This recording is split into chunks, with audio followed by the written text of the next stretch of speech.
Good morning students, एक बार फिर से आप जुड़ चुके हैं इंडियन हिस्ट्री चैनल के साथ में, जिसमें हमने प्राचीन भारत स्टार्ट किया हुआ है।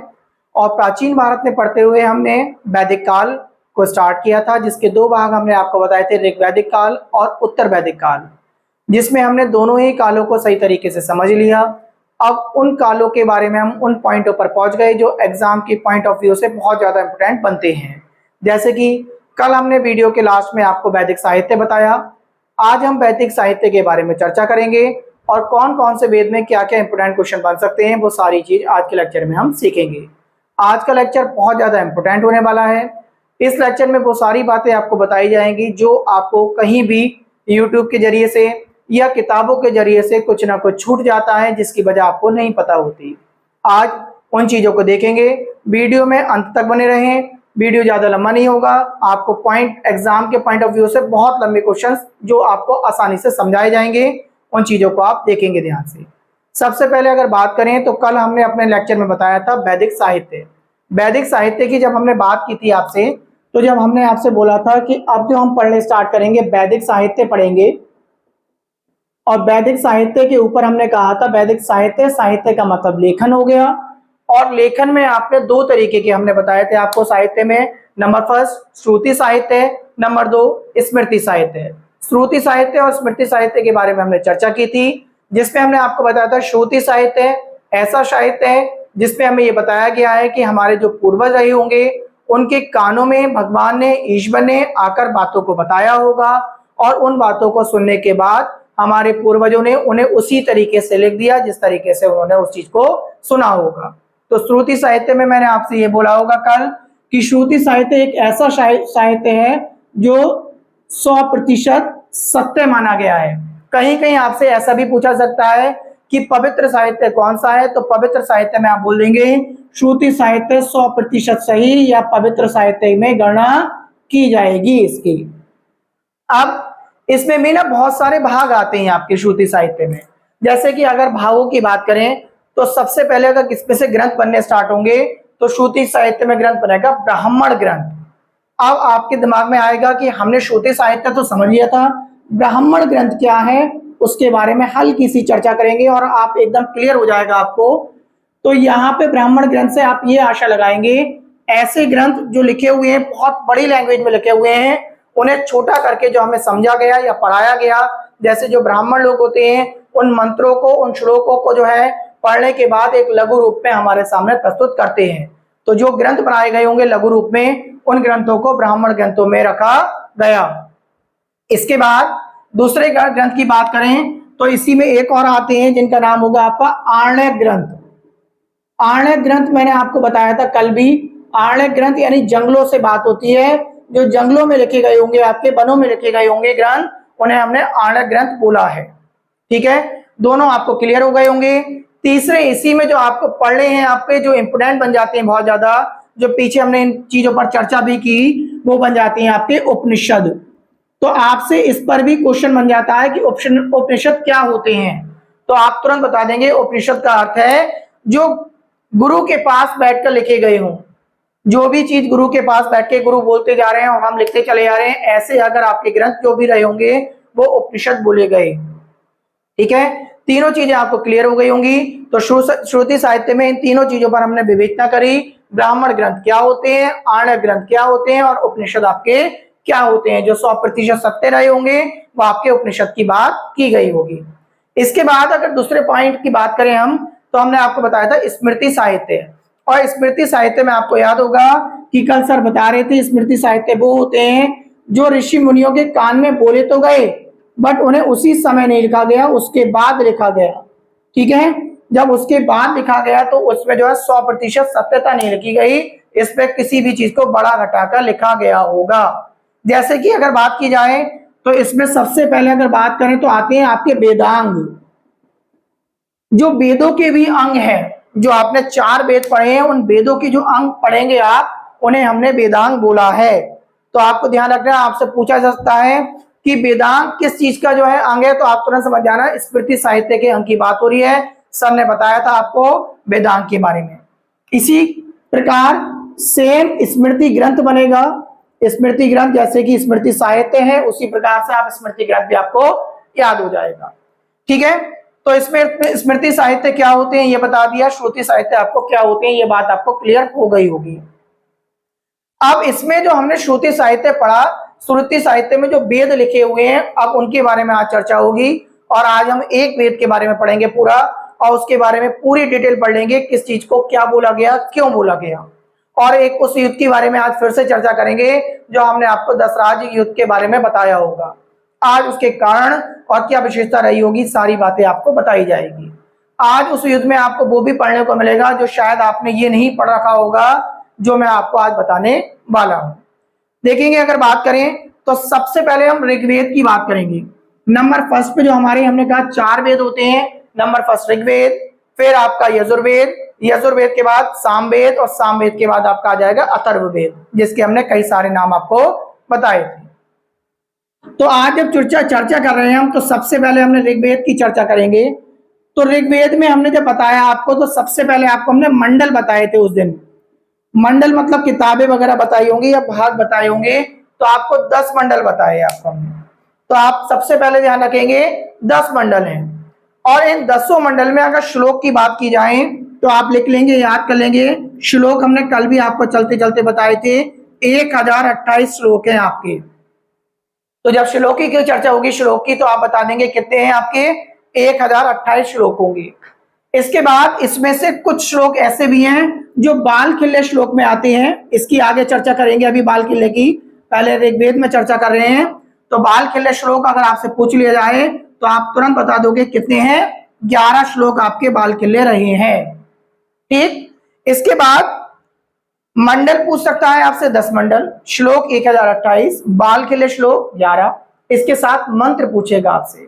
तो मंत्रों की अगर संख्या पूछी जाए तो मैंने कल भी आपसे बोला था, तो लगभग 10,462 या 10,500 करके बोला होगा मैंने आपको। तो 10,462 इसमें मंत्र पाए जाते हैं। इतनी बात आपके क्लियर हो गई होगी। आप ध्यान से फिर समझ लें, ऋग्वेद की चर्चा करी हमने, 10 मंडल हैं इसमें, और प्रत्येक मंडल में अगर बात करें तो सारे श्लोकों को जब काउंट किया होगा तो 1028 श्लोक होंगे आपके, जिसमें 11 बाल खिले श्लोक होंगे। और उसके साथ साथ मंत्र की बात करें तो 10,462 आपके मंत्र होंगे। ये सारी बात आपको क्लियर हो गई होगी। आगे के क्वेश्चन जो अभी तक आपने नहीं पढ़े हैं वो सुन लें। देखिए, मंडल नंबर 1 और 10, इन दोनों मंडल को छेपक बोला जाता है। आपसे पूछा जा सकता है कि कौन कौन से मंडल को छेपक बोलते हैं, तो आप तुरंत बता देंगे मंडल नंबर 1 और मंडल नंबर 10 को छेपक बोला जाता है। सेम इसी बात से एक क्वेश्चन और बनता है, आपसे ये बात पूछी जा सकती है कि सोम रस की चर्चा कौन से मंडल में हुई है। तो मैंने सोम रस की चर्चा आपको अपने लेक्चर में पीछे बता दिया था। तो सोम रस की चर्चा आपके 9वें मंडल में हुई है, मंडल नंबर 9। ये बात भी आपके क्लियर हो गई होगी। इसके बाद आपको हमने बताया था गायत्री मंत्र के बारे में, कि आपसे कहा था कौन से मंडल में है, तो गायत्री मंत्र आपके 3रे मंडल में है। और इसके साथ साथ जो आज एक बात और सीखनी है इससे 3रे मंडल की, वो देखेंगे। तो गायत्री मंत्र जिसे आपने पढ़ा है ओम भूर्भुवः स्वाहा, तो गायत्री मंत्र आपका मंडल नंबर 3 में है, आपका मंडल नंबर 3। और इसी में एक चर्चा और होती है, उसके बाद ध्यान रखेंगे, बोलते हैं सवित्र, सवित्र करके बोलते हैं। और सवित्र का अर्थ पूछा जा सकता है, तो मैं आपको इसी में लिख दे रहा हूं, इस तरीके से लिखा हुआ मिल सकता है। ये इसका अर्थ पूछेंगे आपसे, तो सवित्र का अर्थ अगर आपसे पूछ लिया जाए तो आप बताएंगे उगता हुआ सूर्य। लगभग मैं आइडिया लगाता हूं अधिकांश लोगों को पता भी होगा, और ऐसा भी हो सकता है अधिकांश लोगों को इसका मतलब नहीं पता हो अभी तक, या देवी सावित्री वगैरह बोल देते हो हम लोग। तो सावित्री से मतलब नहीं है, इसका मतलब हो गया उगते हुए सूरज से। ये बात आपको क्लियर हो गई होगी। आगे अगर बात करें तो 8वें मंडल में हमने जो है किस चीज की चर्चा करते हैं उस चीज की बात करेंगे। तो 8वां मंडल आपसे कभी कभी केवल ये पूछ लिया जाता है इसमें क्या है, तो इसमें हस्तलिखित ऋचाओं की जो है चर्चा की गई है। ऋचाओं को, हस्तलिखित ऋचाएं जो होती हैं उसे खिल बोला जाता है। तो आपसे ये क्वेश्चन मैं इसलिए बनाकर लेकर आया आपसे, 8वां मंडल पूछ ले अगर, तो हस्तलिखित ऋचाओं को बोला गया है। मैं आपको लिख दे रहा हूं 8वां मंडल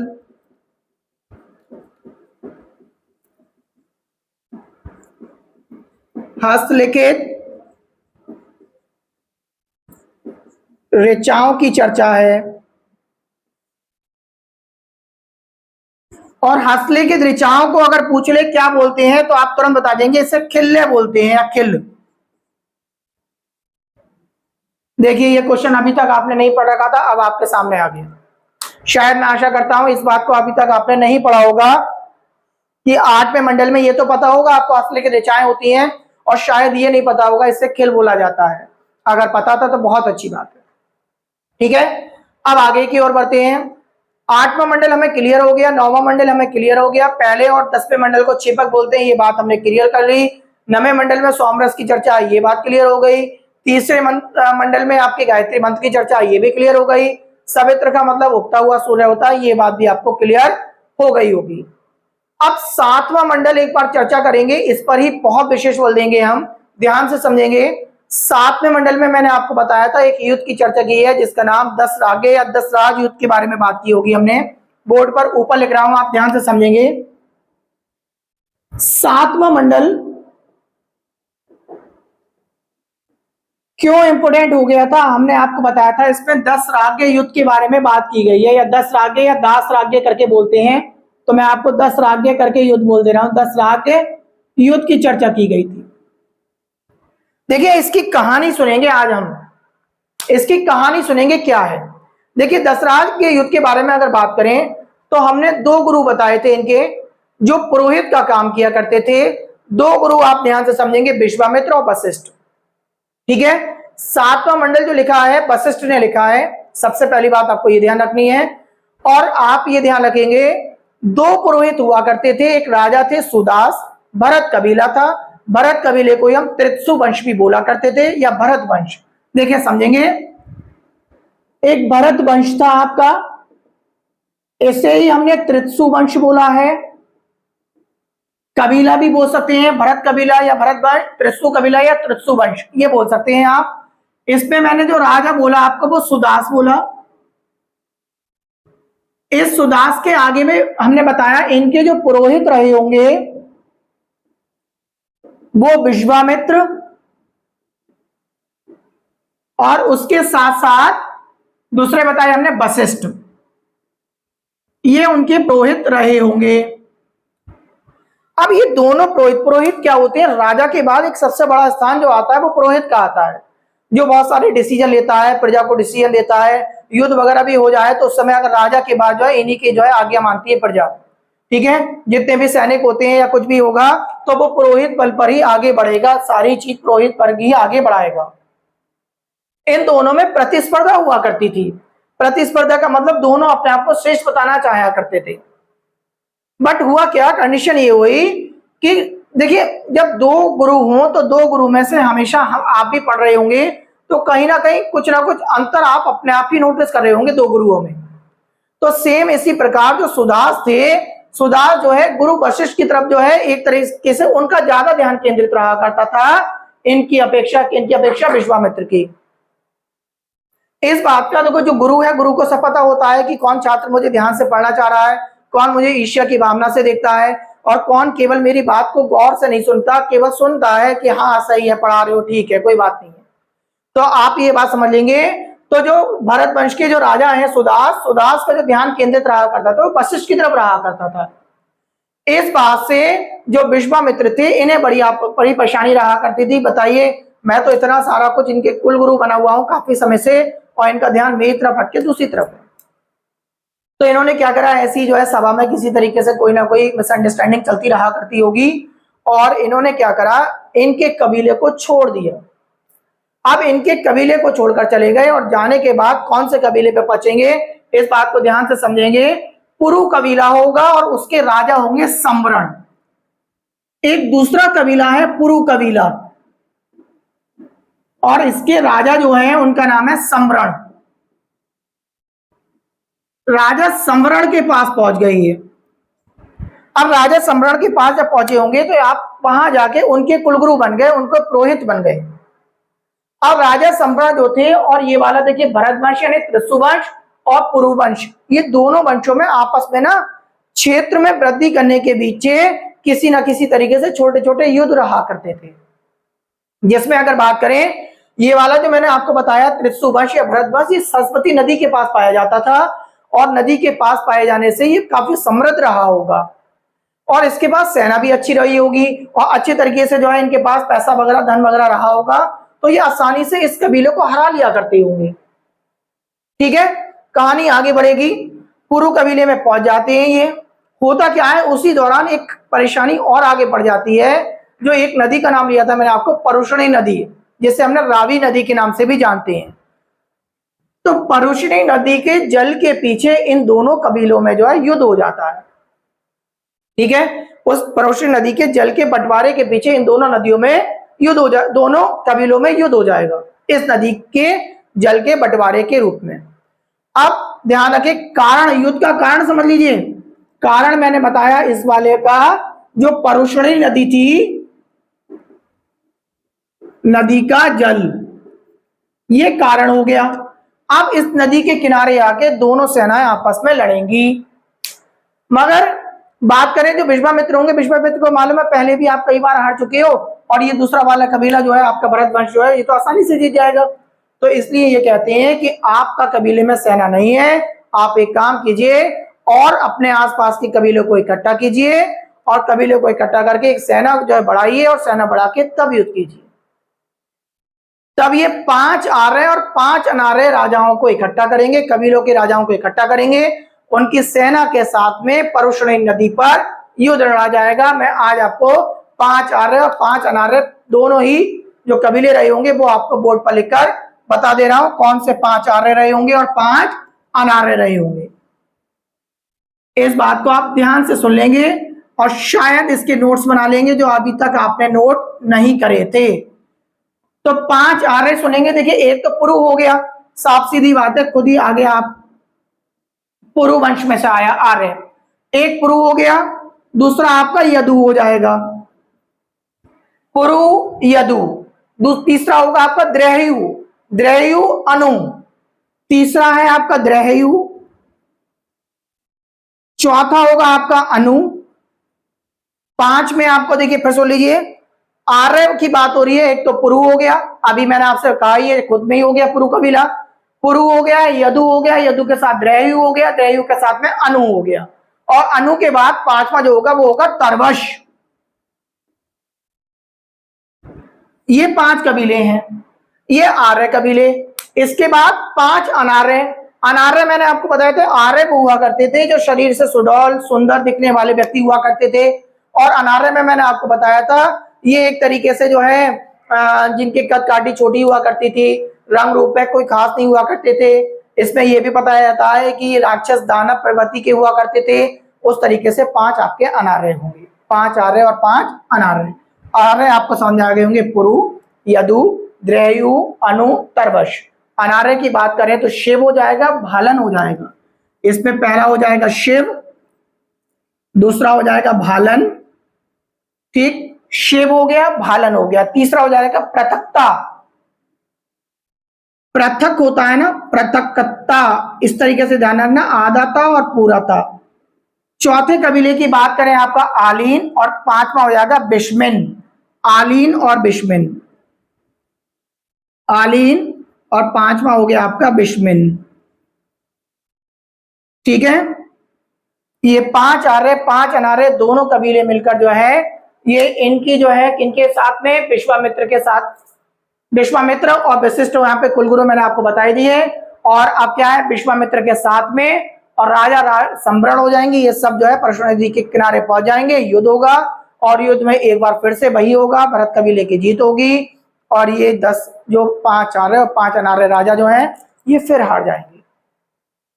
और जीत के बाद जो सुदास राजा है उसे एक उपाधि दी जाएगी जो आज तक आपने नहीं पढ़ी, उस उपाधि को नोट डाउन कर लेंगे आप, ठीक है। उसका नाम होगा एकराट या एकराज। तो आपसे ध्यान रखना, इस सुदास राजा को जीतने के बाद एकराट का नाम दिया गया, एकराट या एकराज, जैसा भी आपको पेपर में मिल जाए आपको तुरंत याद आ जाएगा कि सर ने यूट्यूब पर बताया था एकराट या एकराज के बारे में।